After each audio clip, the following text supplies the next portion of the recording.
United CEO Scott Kirby, I just want you to bring me up to speed on what the status of things are at Newark right now, and what is the message to passengers who are going through Newark? You guys are canceling about 35 round trips every day, who are sort of caught in the middle of all of this right now. Well, first I want to start and say air travel is safe everywhere in the country, including at Newark. What happens when there are staffing shortages or technology outages? We train for those, but really what we do is we slow down the airline. We have fewer departures at every airport so that we maintain the margin of safety everywhere that we fly. And today is actually a historic day, I think, for the FAA and the United States Air Traffic Control System. The bill that Secretary Duffy is going to introduce later today it really leaves me the most optimistic I've been in my entire career that we're finally going to get air traffic control modernized and fixed. As for Newark, it is always safe. What we've done proactively, there's more flights scheduled than the airport can handle right now. And so we've proactively reduced 35 flights. What that means is, on a day like yesterday, the airport was 83% on time with only one flight cancellation because we've pulled the capacity down. It's the other thing that needs to be done is to limit the number of flights at a constrained airport like Newark. It's what every large airport in the world does, with the exception of Newark, and we've asked the government to reinstall what's called level 3 slot controls at Newark to permanently fix the situation. In the short term, the actions we've taken have actually got the airport operating reliably. Let me key in a bit on safety, because I've spoken to controllers who were in the TRACON at the time of this meltdown. And you at one point characterized what they did as a walkout. They said they took trauma leave because this is really rattling.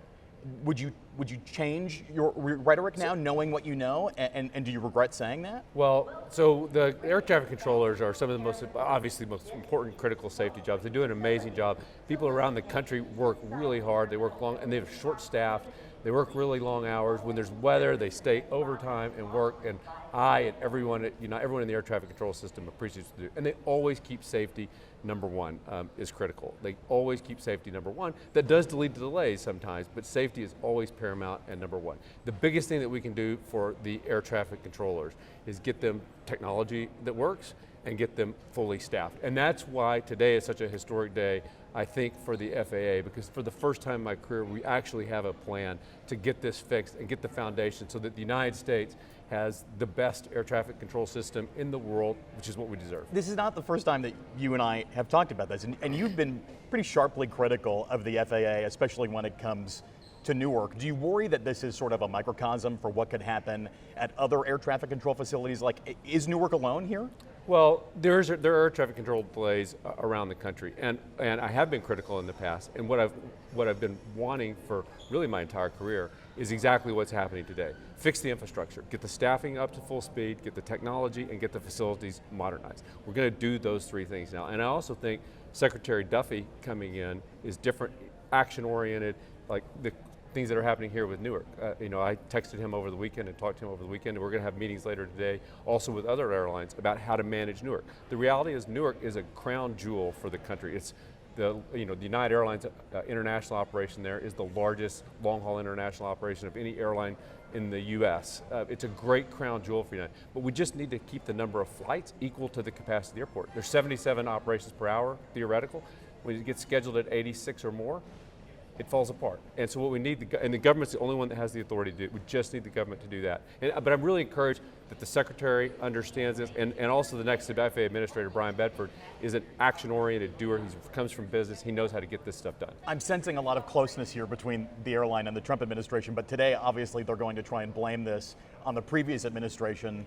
Who is really to blame here for the shortage of air traffic controllers? We're talking 3,000 air traffic controllers short, and maybe netting only something in the dozens every year. So, I mean, can you pin this on the previous administration, or can you pin it on something else? This is decades in the making, and so there's plenty of people to take the blame. I don't care who takes the blame. All I care about is getting it fixed and moving forward, and getting our customers the world-class air traffic control system that the people of the United States deserve.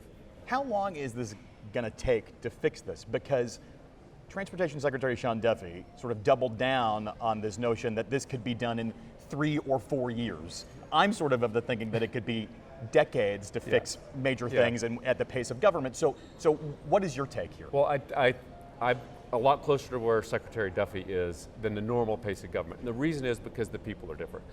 Secretary Duffy is action-oriented. Like when I texted him over the weekend, I immediately got a call back and got a response.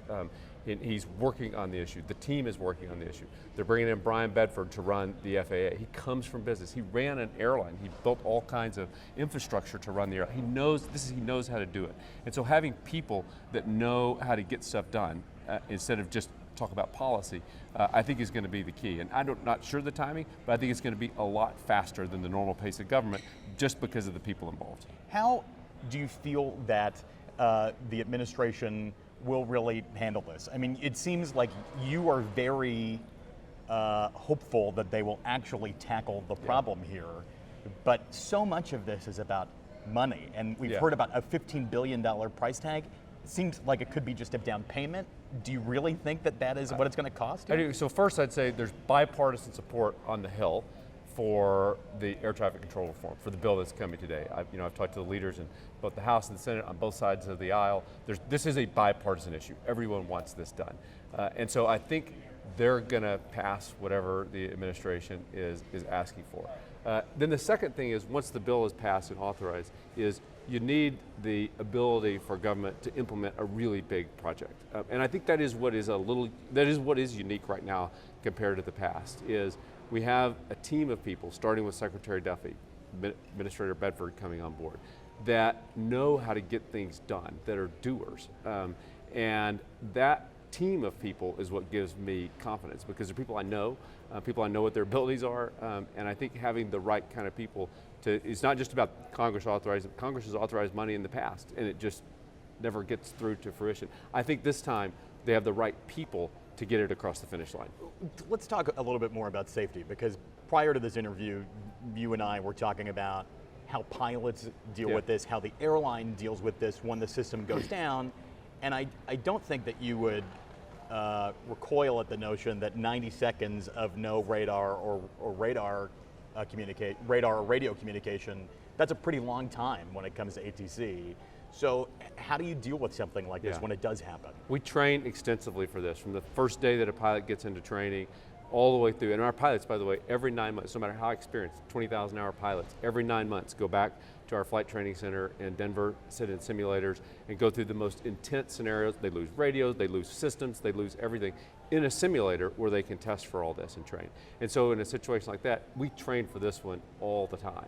We train for more extreme things. I mean, first thing you do is you use other air traffic control frequencies, or we have a system called ACARS that is just between the airline, internal to United Airlines. But we train for all those systems to go down, even the systems in the cockpit. That's never happened, but we train for all of those. And they have backup procedures to fly the airplanes and get them on the ground safely. Now, we get them on the ground when stuff like that happens. We don't keep flying to the destination. We get them on the ground at the closest airports. And so it's disruptive to customers, but it's not a safety issue. And everything is safe at Newark. Everywhere in the country, it's safe. What it leads to, though, is just delays for customers, and that's what we're trying to solve. You kind of told me earlier that delays essentially keep you up at night.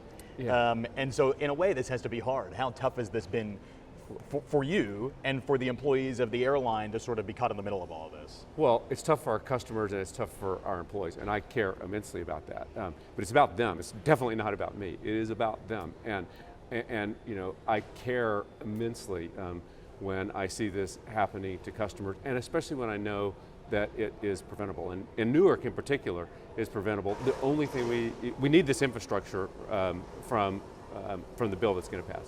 But the only other thing we really need at Newark is for the FAA to reinstate Level 3 slot authority. It's just common sense. It's what's done at literally every single large airport in the world that's capacity constrained, except for Newark. We just need that common sense, that one thing, and then Newark can be the crown jewel that it really is without delays for customers. I think the last question is probably the question I should have started with, which is how long will it take for Newark to essentially get back to normal? Because we've heard a lot about the long-term fixes, but what about in the short term? So from a customer perspective, Newark is back to normal today.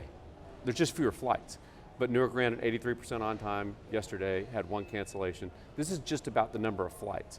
And so what we just have to do is the FAA is the only one that has the legal authority to do it, but manage the number of flights to whatever the capacity of the airport is at the time. If the FAA is short-staffed, then we have to have fewer flights. When the FAA is back to full staffing, we can ramp it back up.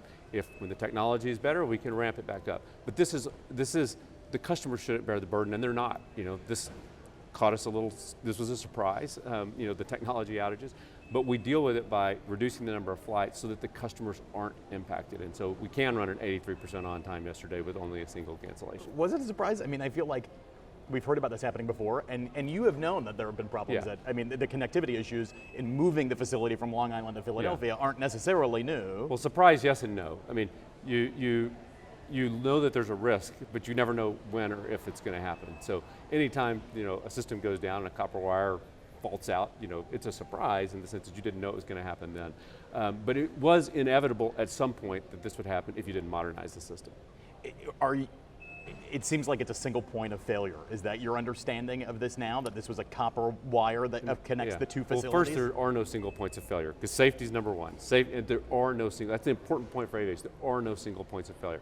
A copper wire can fail that might have taken down that facility, and I don't know, I'm not in the facility if it was a single point of failure, but we have backup procedures, and we have backup procedures to the backup procedures, and backup to the backup procedures to take care of it. There are no single points of failure. Well said. I think we covered a lot in our little bit of extra overtime here. Do you think we missed anything, Scott? I think this is great. Okay, Thank you. Thanks for doing this. Thanks Enjoyed for doing talking some to you. extra time. Good to see you. And thanks, Scott Kirby, with us on CNN Digital, ahead of this 1:30 announcement from Transportation Secretary Sean Duffy, where they will essentially roll out a new air traffic control system. It's going to take 3 to 4 years, according to the administration, to do that. The pressure is on, highlighted by the air traffic control meltdown that led to staffing shortages last week and that bled into this week at Newark Liberty International Airport.